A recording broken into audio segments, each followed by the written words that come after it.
Здраво, ќе почнеме со една многу честа грешка која многумина од предприемачите ја прават.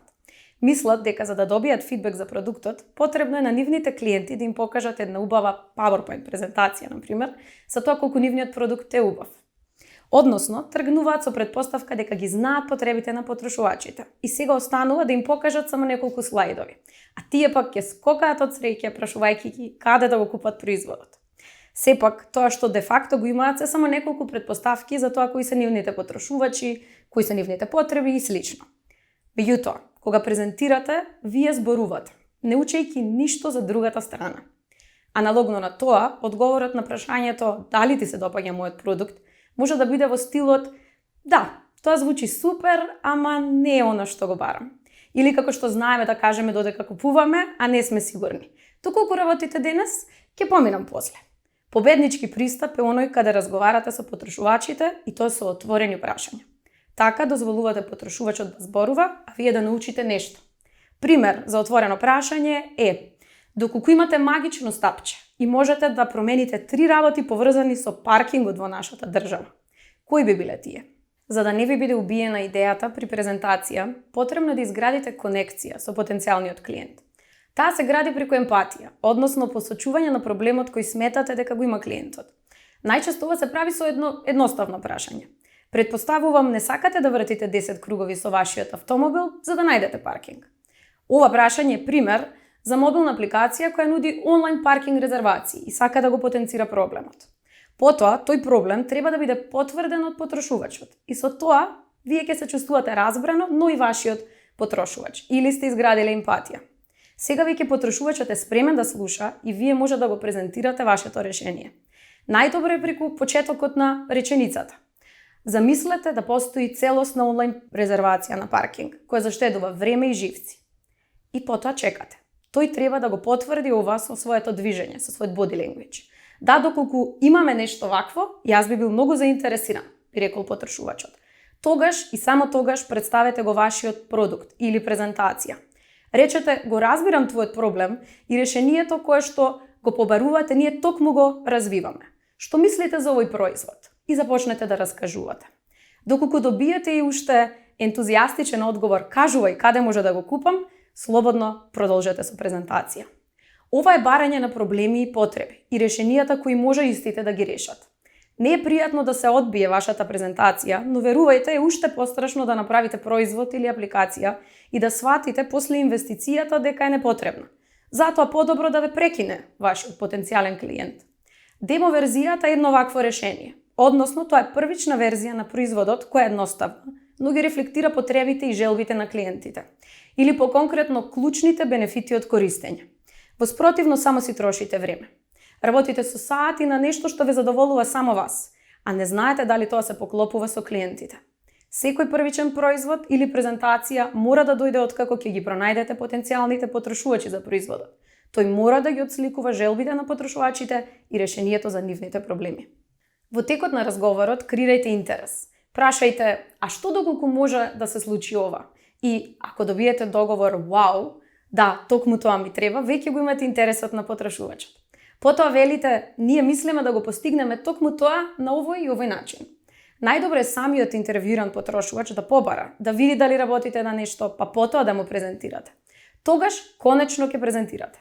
Затоа што тогаш зборувате за нив, решавате нивен проблем и одговарате на нивна потреба. Сега тие се заинтересирани затоа што решавате нивен проблем, а не им продавате ништо.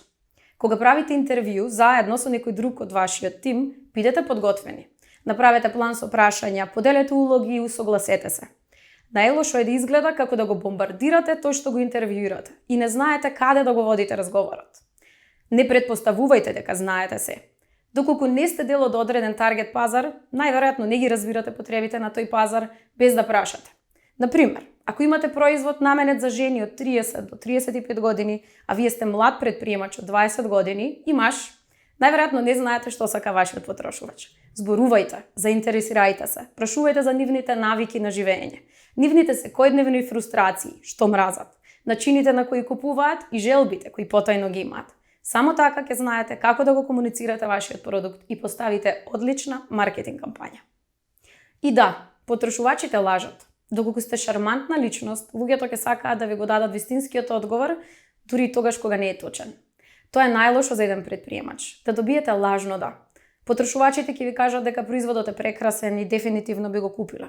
Но земете пример за детска играчка. Можеби родителите би кажале дека е супер за да не ве навредат, но децата секогаш ќе бидат искрени.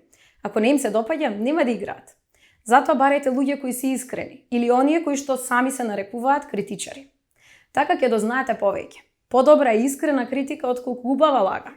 Лагата може да ве наведе да влезете во скап и долг процес на производство и непотребен маркетинг на лош производ. Како да знаете? Па, добар трик е понуда за предпродажба. Вклучете пари во приказната. Кажете им, навистина ви се допадна продуктот? Па ајде за XY денари да ви обезбедам да ги имате првите наши производи. Кога се пари во прашање, тогаш луѓето не лажат така лесно. Тогаш ќе добиете одговор како ми се допадна, но за да платам би сакала да се консултирам со сопругот. Така ќе знаете дали навистина им се допаѓа или сакаат да ве откачат. Јас препорачувам да зборувате со многу потрошувачи. 100 потрошувачи ако може. Зошто баш 100 и зошто е тоа важно? Ќе добиете информација за тоа дали има побарувачка за тој производ на пазарот. Второ, ќе ги разберете профилите на вашите потрошувачи. Дури ќе креирате профил на идеален купувач кој значително ќе ви ги подобри ефектите, приходите од маркетинг кампањите подоцна. И најпосле ќе разберете кој производот или првата карактеристика која треба да ја развиете и да ја содржи вашиот MVP, минимална верзија од продуктот. Од тука ќе знаете се и за другите сегменти од вашиот продукт. Кои канали ги користите, кои се ваши потенцијални партнери, како да ги задржите, како да ги прераснете и мотивирате вашите потрошувачи да купуваат. Дури ќе знаете кои би биле трошоците и идните очекувани приходи на овој продукт. Има многу прашања, точно. Тие одговори не може да ги најдете во вашата канцеларија, вашата соба, но затоа имаме луѓе во Македонија кои ги нашле одговорите, тоа се предприемачи и кои сакаат да ви откријат како стигнале до своите потрошувачи. Еве што ни раскажаа. Првите потрошувачи всушност беа луѓето околу нас, велосипедистите кои ние ги познававме.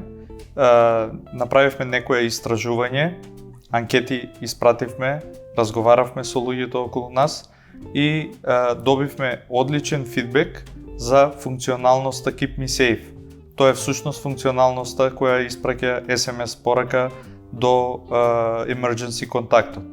Во оваа ситуација свативме дека имаме одличен продукт кај нас и потоа продолживме да го доразвиваме. Нашиот ков беше дека треба да се формира сопствен сектор на продажба со сопствена креативност, сопствена филозофија.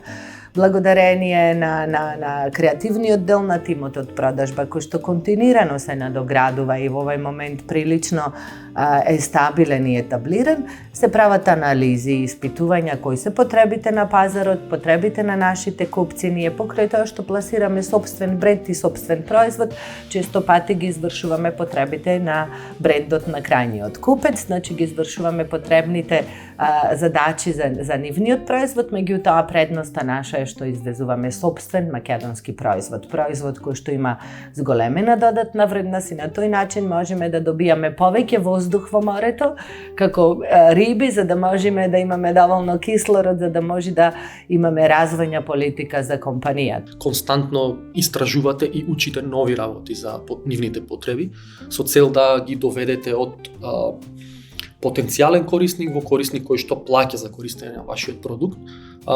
И да, секако треба да се направи истражување, мислам дека процесот, константниот процес на разговор со корисници е самото истражување, каде што вие нон-стоп извлекувате ново знаење и нели тоа го применувате во понатаму продуктот.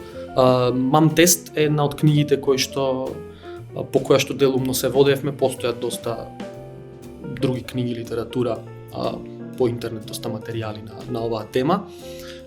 Би рекол дека идеалниот начин е да го развивате продуктот со вашите корисници, со цел да, иако тие не ја чувствуваат потребата, дека вие нудите решение за нивните проблеми, потенцијално во тој процес на развој, на истражување, customer discovery процес, вие им укажувате дека тие го имаат тој проблем, понатаму стануваат ваш верен корисник, што е исто така доста битно. Во 1995 кога дури интернетот не започнуваше во Европа, телекомите немаа во тоа време, значи, интернет.